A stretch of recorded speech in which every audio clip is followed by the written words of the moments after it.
Welcome to Projects from the Bottom Drawer. My name is Brian, and you can find us at wearboard.com/projects or bottomdrawerprojects.com. What I have on the bench is a transformer.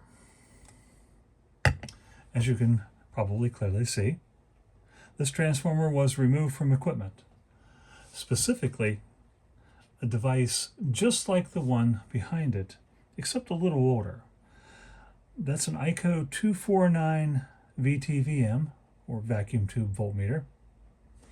It's essentially the early version of the FET voltmeter. Has a high impedance input and offers very little disturbance to the circuit. Now, the reason that we're going to be checking that transformer, is because of this guy right here. That is a selenium rectifier. And if you're unfamiliar with those, they were kind of a stopgap device in between the age of vacuum tubes and semiconductors. In fact, they are a semiconductor. They're just a very, very poor semiconductor. You can easily have a drop of 25 to 35 volts on a good one.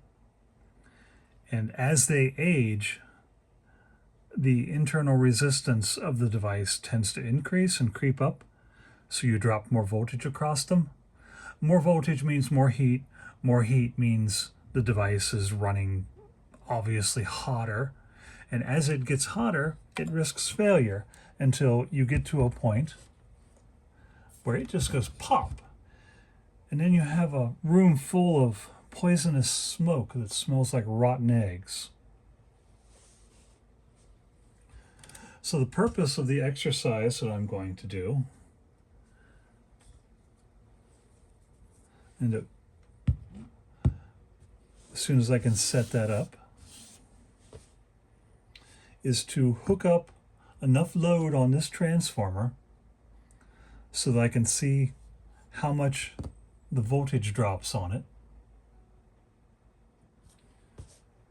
Look at the schematic, see what the B plus is supposed to be, and then I'll rectify the AC coming out of the transformer with a regular 1N4007 diode, and then I have to drop some voltage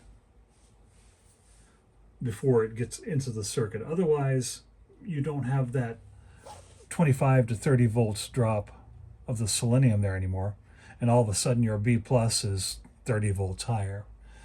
Some circuits may not care, many will, and you definitely don't want to take a chance on ruining tubes, which are definitely not getting any more easily available. So in the next video, we'll try and figure out what kind of a circuit we need to simulate the tubes and load on the device, and go from there. Thank you for joining me. Find us at wearboard.com/projects for this device and many more.